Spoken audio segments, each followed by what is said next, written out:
हर व्यक्ति के जीवन में बहुत सारे सपने होते हैं, बहुत सारे लक्ष्य होते हैं और हर व्यक्ति उन अपने सपनों को या अपने उन लक्ष्यों को पूरा करना चाहता है या पाना चाहता है। जब व्यक्ति उन लक्ष्यों को पा नहीं पाता, उन सपनों को पूरा नहीं कर पाता, तो उस व्यक्ति को दुख होता है कि आखिर मैंने ये क्यों नहीं कर पाया।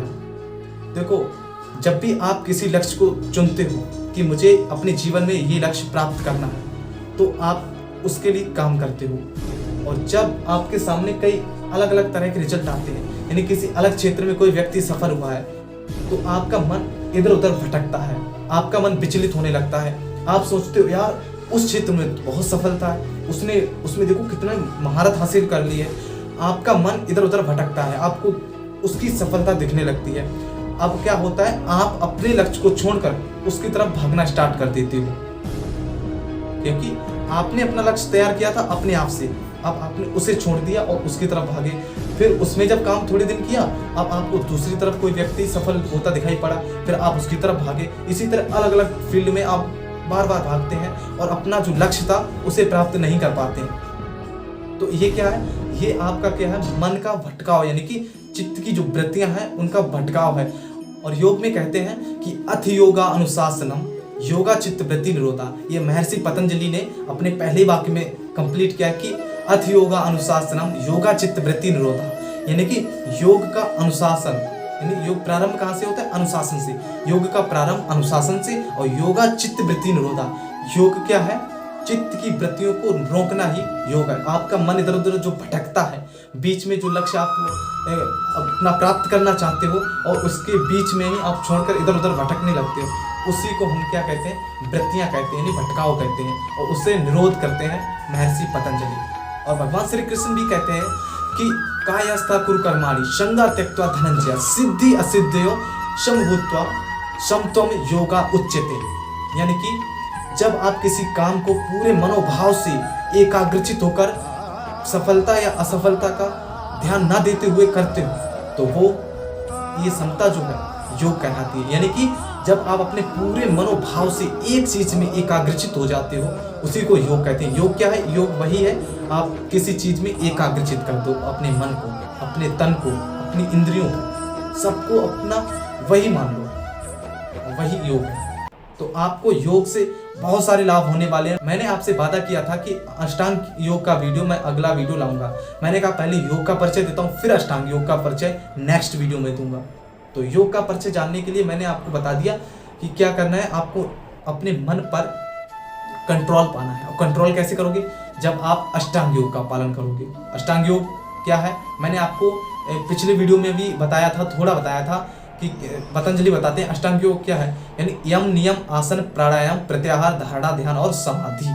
और ये कोई अलग अलग मेथड नहीं है कि किसी चीज को प्राप्त करने के लिए अलग अलग ये टेक्निक्स हो, नहीं, ये अलग अलग टेक्निक्स नहीं, ये अलग अलग अंग है, यानी स्टेप्स हैं जो एक ही चीज को प्राप्त करने के, मन को एकाग्रचित करने की। तो मैं आपको इन सभी का बारीकी से नॉलेज देने वाला हूँ नेक्स्ट वीडियो जो आने वाले हैं। आप लोग अगर अपने जीवन में दुखी हैं, ज़्यादा परेशान हैं, तो आप इन स्टेप्स को जरूर फॉलो कीजिए। और मेरा यकीन है, क्योंकि ये चीज़ मैंने खुद में परिवर्तन होते देखा है। 2020 से पहले मैं जो मेरे जानने वाले हैं, जो मुझे जानते हैं, उन्हें पता होगा कि मैं 2020 से पहले कैसा था। तो 2020 में जो मैंने योग का करना प्रारंभ किया, उसके बाद मेरे अंदर क्या बदलाव आए और मैं कैसा बना, वो मैं जानता हूँ और मुझे जानने वाले जानते हैं। तो आप इन चीज़ों को जरूर फॉलो कीजिए और मुझे यकीन है कि आप इसमें सिद्धि हासिल कर पाएंगे, अपने लक्ष्य को प्राप्त कर पाएंगे, अपने मन को एकाग्रचित कर पाएंगे। और योग ऐसी कोई छोटी मोटी टेक्निक नहीं है, ये निरंतर करने से आता है। कहते हैं ना कि निरंतर, जब तलवार को धार दोगे तभी वो ज़्यादा पहनी होती है। रस्सी से जब पानी निकालते रहते हैं ना, तो वो भी क्या करता है, सिल पर निशान डाल देती है। तो आपको प्रैक्टिस तो करनी पड़ेगी, बिना प्रैक्टिस के कुछ भी संभव नहीं है। कुछ भी हो, विद्या अभ्यासेन वर्धते, यानी कि विद्या क्या होती है, अभ्यास से बढ़ती है। तो कुछ भी हो वो अभ्यास से ही बढ़ता है। अगर आप सोचो कि एक दिन में आप स्पाइडरमैन या सुपर हीरो बन जाओगे, तो ऐसा कभी नहीं होने वाला है। अगर आपके मन में ये विचार है तो आप इन विचारों को निकाल दीजिए, और नहीं तो योग करना छोड़ दीजिए बस। क्योंकि एक दिन में कुछ नहीं किया जा सकता, लेकिन एक ना एक दिन जरूर कुछ किया जा सकता है। तो आपको ये बात ध्यान में रखनी है और आपको इस योग की यात्रा में मेरे साथ आगे बढ़ना है। मैं आपको सारी टेक्निक्स, सारे जो आइडियाज़ हैं जो मैंने अपने साथ इम्प्रूव किए हैं या मैंने सीखे हैं जो, वो मैं आप सभी को समझाने वाला हूँ, देने वाला हूँ और आपका जीवन उज्जवल होने वाला है। तो आई होप आपको ये वीडियो काफ़ी हेल्पफुल लगा होगा, काफ़ी पसंद भी आया होगा और इसमें जो इन्फॉर्मेशन है उससे आपको कुछ तो लाभ हुआ ही होगा। नेक्स्ट वीडियो हमारा अष्टांग योग पर डेडिकेट होगा। तो अष्टांग योग के हम जो ये चरण हैं, जो हमारी स्टेप्स हैं, उनके बारे में हम जानेंगे।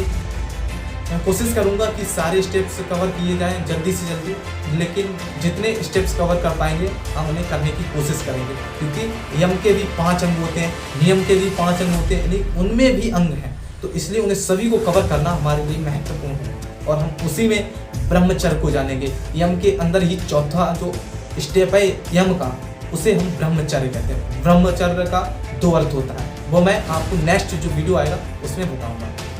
तो आई होप आपको ये वीडियो पसंद आया। अगर वीडियो पसंद आया हो तो इस वीडियो को लाइक कीजिए, अपने दोस्तों के साथ शेयर कीजिए, जिससे कोई भी आपको ऐसा लगता हो जो दुखी हो, जो परेशान हो, जो हताश हो, जो अपनी ज़िंदगी में हार चुका हो, मान चुका हो कि हाँ मैं कुछ नहीं कर सकता, वो इस वीडियो को जरूर देखिए। तो मैं मिलूँगा आपको अगले वीडियो में एक नई पावरफुल एनर्जी के साथ और नया एक पावरफुल कंसेप्ट लेके जो आपकी ज़िंदगी को बदल कर रख देगा। तब तक के लिए आपका हृदय की गहराइयों से प्रेम पूर्वक बहुत बहुत धन्यवाद। Thanks for watching.